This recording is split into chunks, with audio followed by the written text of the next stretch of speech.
자, 휴일이지만 대선 전국은 이렇게 출렁거렸습니다. 자, 짚어볼 대목들이 여럿 있는데요. 일단 이낙연 전 대표, 이재명 후보 두 사람의 만남이 대선 전국에 어떤 영향을 미칠지 최창렬 용인대 교수, 또 배종찬 인사이트 K 연구소장 두 분과 함께 짚어보도록 하겠습니다. 네, 안녕하십니까? 안녕하세요. 안녕하십니까? 언론에서 드디어라는 표현을 쓰더라고요. 드디어. 어떻습니까? 생각보다 좀 빨리 만났다고 보십니까? 빨리 만난 건 아니죠. 생각보다 늦은 거죠, 사실은. 그런데 워낙 이제 지난 경선 때 네. 그 무효표 처리를 둘러싸고 이제 이견이 워낙 많았기 때문에 이렇게 된 건데, 아무튼 이재명 지사 입장이나 민주당의 입장에서 볼 때는 뭐 다행이죠. 다행인데 이따 뭐 말씀이 나오겠습니다만 선대위원장을 맡은 건 아니에요. 상임 고문을 맡았거든요.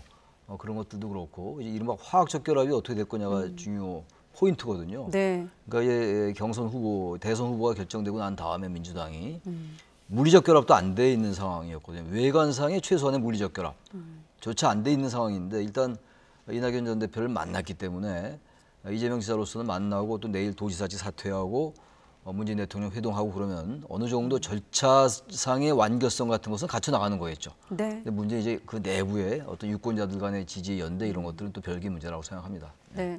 일단 지금 선대위에 합류하기로 했는데 무엇을 맡을 것인가도 관심이었거든요. 네. 일단 상임 고문입니다.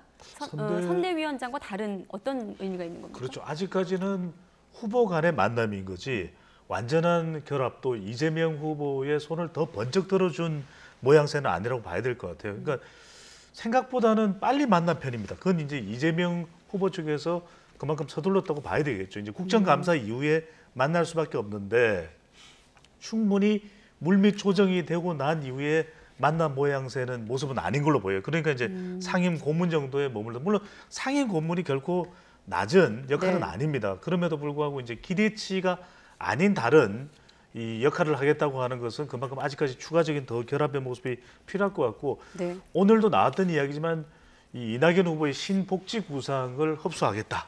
그 이야기는 정책적 연대가 이루어져야 호남 지지층 또 호남에서 이낙연 후보를 지지하던 층이나 또 이낙연 후보를 지지하면서 이재명 후보를 지지하지 않는 지지층들을 흡수하는 데 필요한 일이거든요. 네. 마지막으로 이런 게 필요할 거예요. 그만큼 두 후보 간의 결합에는 좀 시간이 더 필요하다. 그러니까 시간이 좀 걸리면서도 더 이낙연 후보와 또 추가적으로 만나거나 네. 또 이낙연 후보 캠프 쪽에서 일을 했던 사람, 특히 대표적인 인물이 서른, 뭐 박강원 의원 이런 사람들 아니겠습니까? 예. 이런 사람들까지 결합이 하는 그 시점이 더 또 필요로 하겠죠.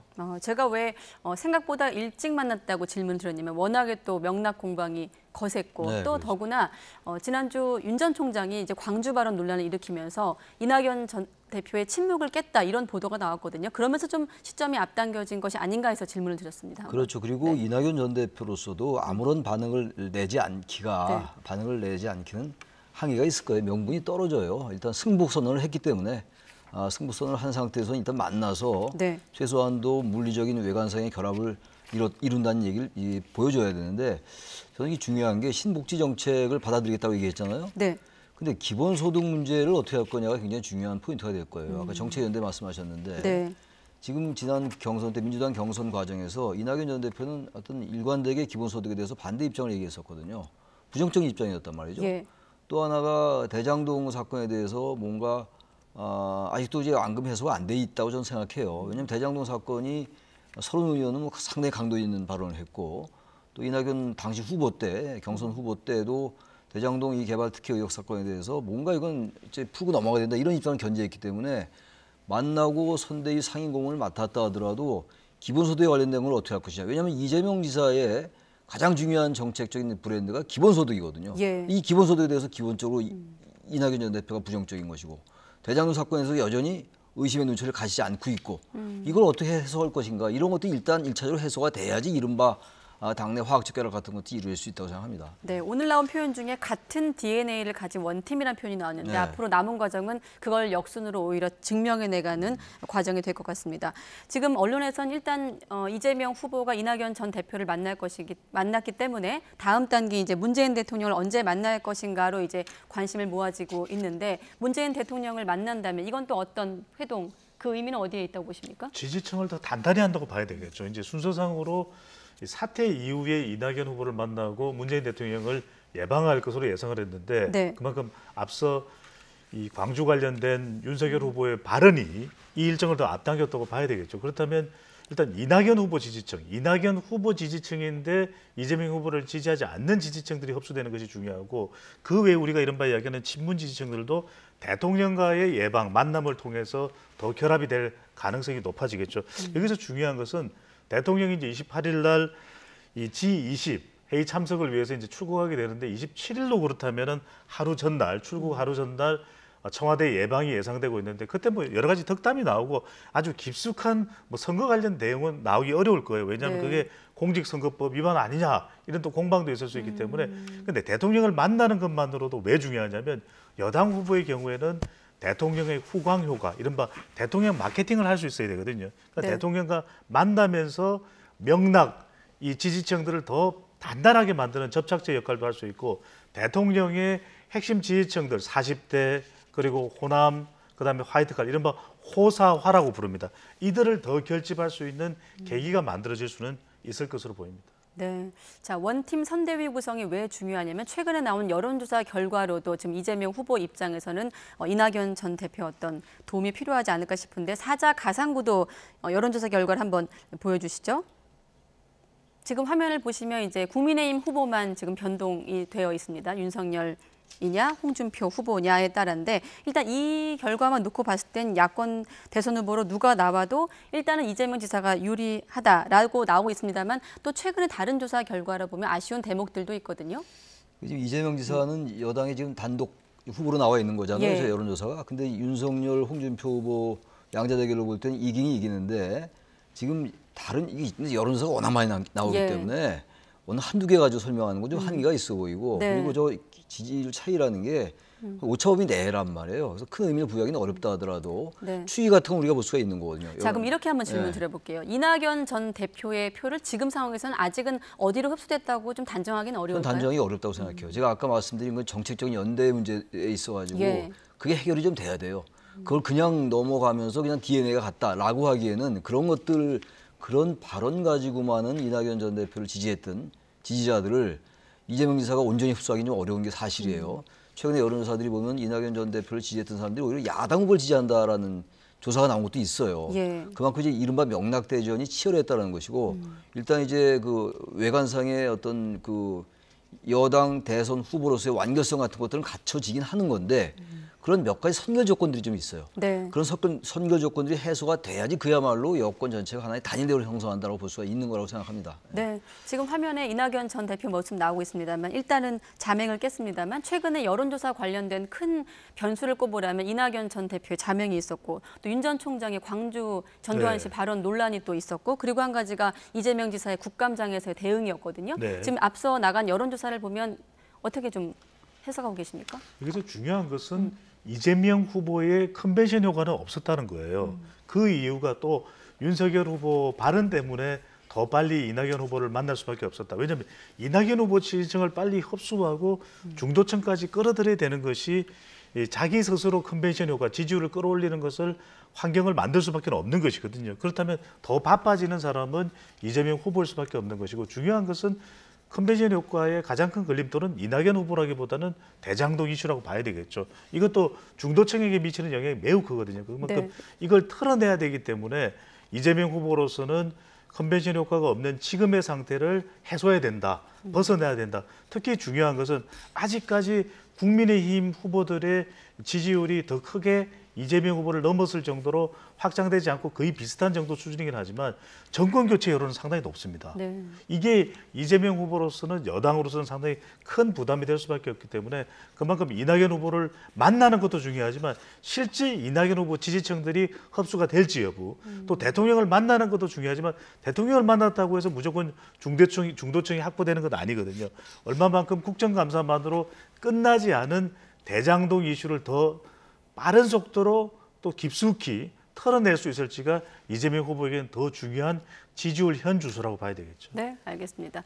아무튼 이낙연 전 대표의 회동을 또 계기로 이재명 민주당 대선 후보의 경선 앞으로의 행보는 좀 본궤도에 올랐다 볼 수 있기 때문에 앞으로의 추이를 좀 지켜보기로 하고 지난주에 이 관련 전국 대담을 진행하면서 어떤 얘기가 많이 나왔냐면 이낙연 전 대표의 표를 윤 전 총장이 좀 가져갈 수도 있는 시점이었는데 이번 전두환 발언 논란으로 좀 기회를 좀 잃었다라는 어떤 평론들이 많았거든요. 자, 지금 보면 여야 할 것 없이 강도 높게 비판이 쏟아지고 있고 사과를 했지만 또 SNS 논란을 일으키면서 해명을 거듭하고 있는 상황 어떻게 좀 지켜보고 계십니까? 그 이제 전두환 시대를 미화한 발언이 19일 날 나왔어요. 네. 오늘이 24일이니까 닷새 됐잖아요. 닷새 동안 뭐 그야말로 지금 말씀처럼 여야 뭐 주자들은 물론이고 일반 시민사회도 그렇고 이거 뭐 비판이 쏟아질 수밖에 없는 상황이죠. 뭐 더 이상 새삼스럽게 그 부분에 대한 뭐 설명은 필요 없을 것 같고 윤석열 지금 후보로서는 어쨌든 자꾸 확장을 해나가야 되는 거 아니겠어요? 물론 경선을 이제 며칠 앞두고 있습니다만 국민의힘 경선을. 근데 확장성에는 뭐 결정적이라고 볼 수밖에 없어요. 저부 얘기를 가지고 뭐 또 여러 가지 이제 해명도 하고 그랬습니다만 그 해명도 절차가 좀 미진했죠. 처음엔 유감이라고 얘기했다가 유감이라는 표명에 대해서 비판이 쏟아지니까 다시 사과를 하긴 했는데 그 사과를 꼭 부정하는 것 같은 그런 뭐 사과 이 인스타그램 계정이 나오고 이랬단 말이죠. 이런 부분들은 뭐 글쎄요 이게 앞으로 이 이슈가 덮을지 모르겠는데 워낙 이제 대선 이슈가 많이 나오긴 나올 텐데 대단히 이거는 결정적일 수 있다고 생각해요. 그러니까 이 부분을 어떻게 진정성 있게 좀 다가가서 이걸 해명해낼 수 있을 것인가. 근데 해명이 전 사실 역부족일 것 같긴 해요. 이 부분은 이미 얘기를 했던 것이고 얼른 사과를 했거나 그랬어도 문제가 될 수 있는 발언인데 사과도 늦었거니와 사과 이후에 또 미진한 그런 부분들 때문에 그건 뭐 사실 윤석열 후보의 문제뿐만이 아니라 본선에 가서 누가 그 국민의힘의 대선 후보로 선출될지 모르겠습니다만 본선 가서도 사실 이거 야당에게는 큰 부담이 될 수밖에 없는 상황이라고 생각합니다. 네, 지금 평론가님께서 해명 절차도 미진했다 이런 표현하셨는데 지금 다음 들으실 대목에서 그런 것들이 느껴집니다. 어떤 발언이 나왔는지 캠프 간에 좀 오락가락하거든요. 들어보도록 하겠습니다. 우리 집이 아니고요. 캠프에 그 SNS 담당하는 직원이 와서 찍었다고 저도 들었어요. 집에 가서 사진을 찍어 온 겁니까? 아니면 집에서? 강아지가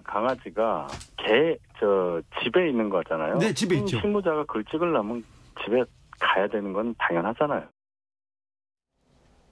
그러니까 이 사진을 누가 올렸느냐로 왜 논란이 번졌냐 하면 사진의 어떤 상황 자체가 조금 상식적이지 않다 보니까 대체 이걸 누가 올렸을까 그 책임을 묻는 과정에서 해명을 하다 보니까 지금 후보 측이나 또 캠프 쪽 입장이 좀 달라요.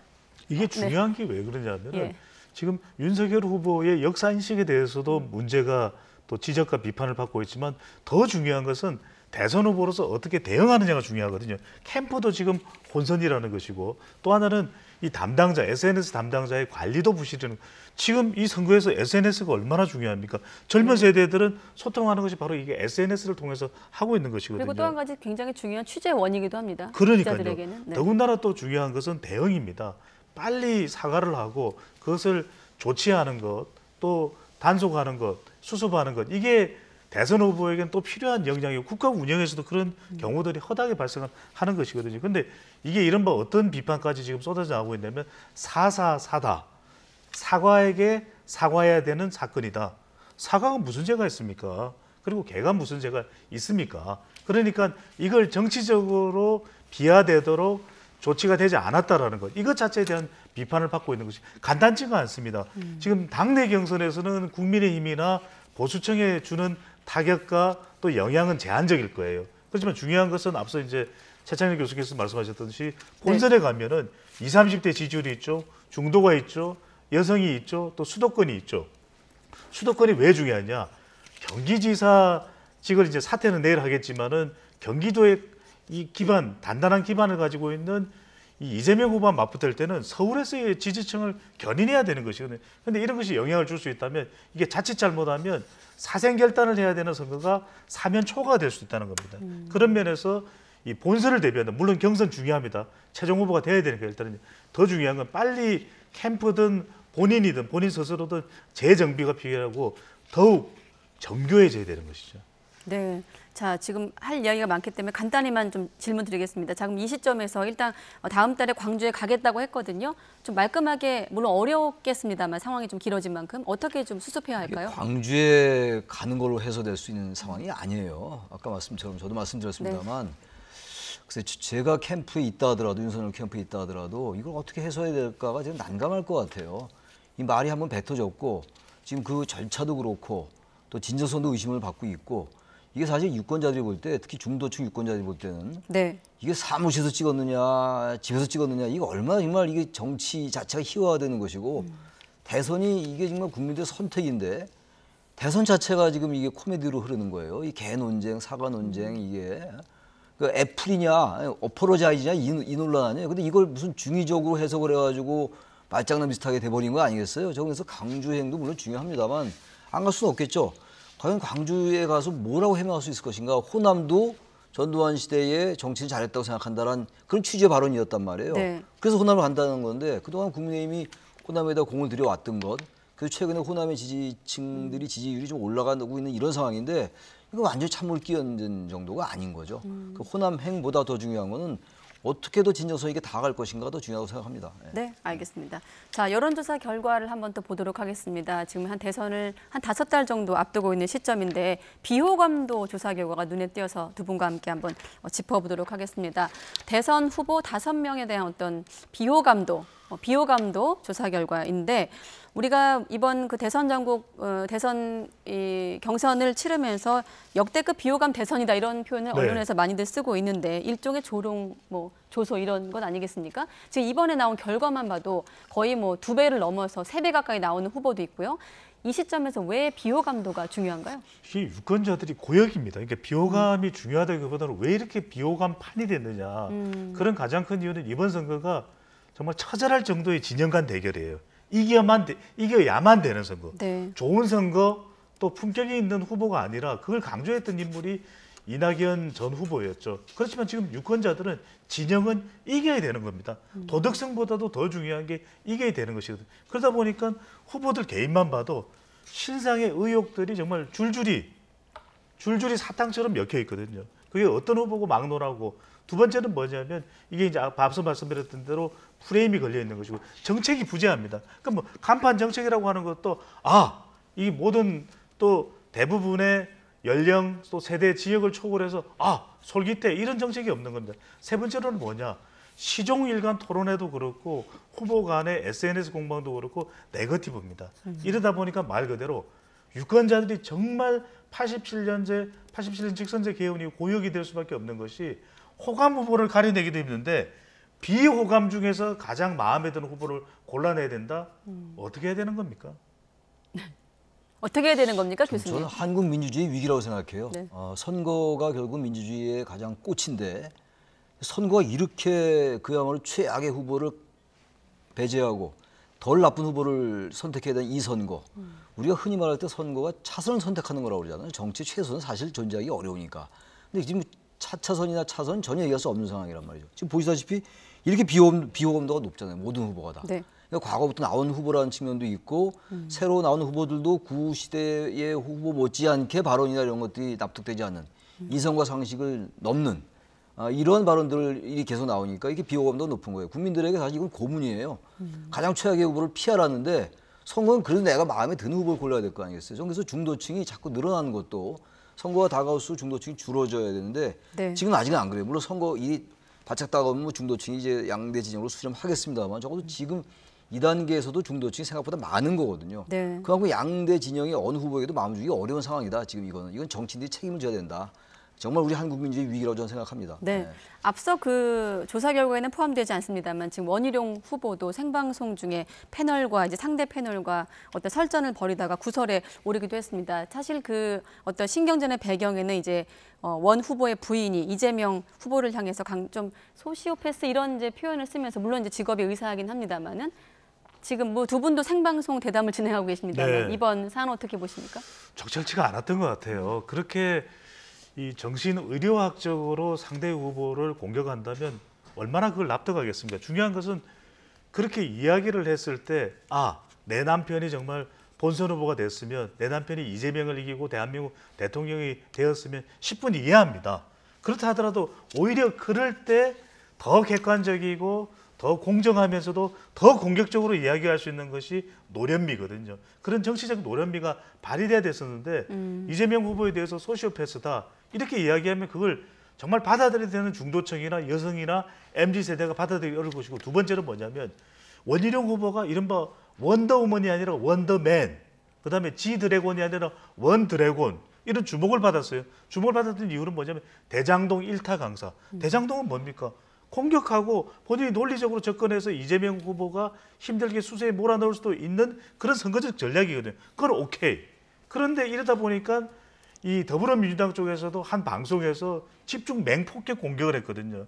그러니까 서로 또 이러다 보니까 정말 감정을 상하게 하는 시비로 흐를 수 있기 때문에 네. 저는 대선 후보쯤 되면은 가족이나 대선 후보나 좀 더 논리적으로 좀 더 후보를 감정적으로 아니라 이성적으로 상대 후보가 아플 수 있는 그런 공격을 하는 것이 반드시 필요해 보입니다. 저는 이 부분은요, 원희룡 후보가 이렇게 대응하면 안 됐다고 저는 봐요. 다른 후보 같은 모르겠어요. 이른바 적대적 공생의 관계에서 네. 이재명 후보가 지금 윤 후보나 뭐 홍준표 후보 치열하게 대결하고 있잖아요. 근데 뭐 양쪽 흥변이 많은 후보들이니까 윤 후보나 이제 이 후보가 이재명 후보 같은 경우. 근데 원희룡 후보는 그 흥결에서 자유로운 편 아니에요 지금. 근데 지금 이게 부인이 얘기한 거 아닙니까? 그냥 일반적인 중립지대에 있는 가치 중립적인 일반 정신과 의사가 얘기하면 넘어갈 수 있어요. 네. 그 이상의 것도 얘기할 수 있는 게 대선 후보에 대해서 비판할 수 있는 건데, 이건 상대방 당에 바로 적으로 뜨고 있는 후보의 부인이잖아요. 그 현재 어느 시점에 어느 위치에 있는 사람이 얘기하느냐가 대단히 중요하거든요. 모든 발언이. 그 소시오패스라는 발언은 일단 저는 적절치 않다고 보는 것이고, 정신과 의사로서 가치 중립적으로 판단했다고 보기 어렵잖아요. 원희룡 의원의 부인이기 때문에. 원희룡 전 이제 지사의 부인이기 때문에. 그런데 네. 그 원희룡 지사가 이럴 때는 그건 내 부인이지만 과했다. 이래야지 깔끔한 거 아니에요? 원희룡 후보답지 않나 이런 생각이 들어서, 역시 원희룡 후보도 이 지금 이 적대적 이 증오와 대립의 그 선거에 또 그런 부정적이고 마이너스적인 형태로 참전하는구나 느낌이 들어서 좀 씁쓸했다고 생각합니다. 네. 앞서 두 분께서 대선 전국을 평론하시면서 이겨야 된다 이런 좀 강박에 사로잡혀 있다는 말씀이 좀 다시 한번 생각나는 대목이었습니다. 자, 끝으로 이런 분위기 속에서 김동연 전 경제부총리가 신당인 새로운 물결을 창당했습니다. 별칭이 오징어당이라고 하던데 어떻습니까? 창당 시점 그리고 앞으로의 존재감 어떻게 평가하십니까? 저는 신선한 시도죠. 그렇지만 이게 얼마나 돌풍을 일으킬 수 있을지는 의문이긴 해요. 왜냐하면은 역시 지금 남아있는 유권자층이라면 중도층이거든요. 네. 중도층이 한 30%가 되면 그들을 확 끌어당길 수 있는 정치적인 역할을 할 것인가. 근데 여기서 중요한 것은 새롭다라는 것은 우리가 그동안 새정치 이야기를 했지만 사실상 완전 새로운 건 없습니다. 그러니까 적어도 타겟이 누구냐. 정말 2030 세대를 타겟으로 하는 것이냐. 또는 여성이냐. 또 어떤 정치적인 성향, 중도 정치 성향을 가지고 있는 세대들을 유권자를 타겟으로 이게 좀 더 분명해질 필요가 있을 것 같아요. 그냥 정당 하나를 만들겠다. 그래서 이 명칭이 별칭으로는 오징어당이다. 이런 주목을 받는 것도 중요하지만 정말 지금의 시대에 필요한 정당인가? 더불어민주당이 아니다. 네. 국민의힘도 아니다. 이 오징어당 새로운 물결을 선택할 수 있게끔 더 명분과 절실한 진심의 정치의 의미가 뚜렷해야 할 것으로 보입니다. 네, 선거는 조직력의 힘도 필요한데 교수님은 어떻게 좀 해석하십니까? 조직력을 가지고 지금 이제 양대 진영의 후보들을 대결하기는 쉽지 않을 거예요. 지금 이제 얘기하는 게 정치 교체 아닙니까? 전 그 단어는 좋다고 생각해요. 단순한 시대 교체, 세대 교체를 없는 정치를 바꾸자라는 거고, 정치를 재구성하자는 거니까 전 맞긴 맞는데 메시지가 분명해야 돼요. 앞으로 봐야지 알겠는데, 그러나 최근에 지금 창당준비위원회 얘기 나오고 벌써 대선 출마 선언한 지 며칠 됐잖아요. 네. 근데 그때 김동연 전 부총리의 이 현재 양대 적대적 관계, 이재명 후보와 윤석열 후보 이런 부분들에 대한 비판이 별로 없더라고요. 그렇다면 정치 교체할 수 있을까? 양쪽은 맹폭을 좀 해야 되거든요. 그런 메시지가 없는 걸로 봐서는 글쎄 앞으로 어떠한 개념을 가지고 하겠다는 것인지, 정치 교체나 이런 이 개념은 좋은데 양쪽에 대해서 너무나 잘못된 게 많은데 왜 그거 비판 안 하는지 일단 좀 지켜본 다음에 말씀드려야 될 것 같아요. 네, 알겠습니다. 또 안철수 대표도 국민의당 대표도 사실상 이제 대선 출마 결심을 굳혔다고 알려지고 있습니다. 이로써 민주당, 국민의힘, 정의당, 오징어당, 국민의당까지 이제 다자구도가 됐습니다. 함께 지켜보도록 하겠습니다. 오늘은 여기서 마치겠습니다. 두 분 고맙습니다.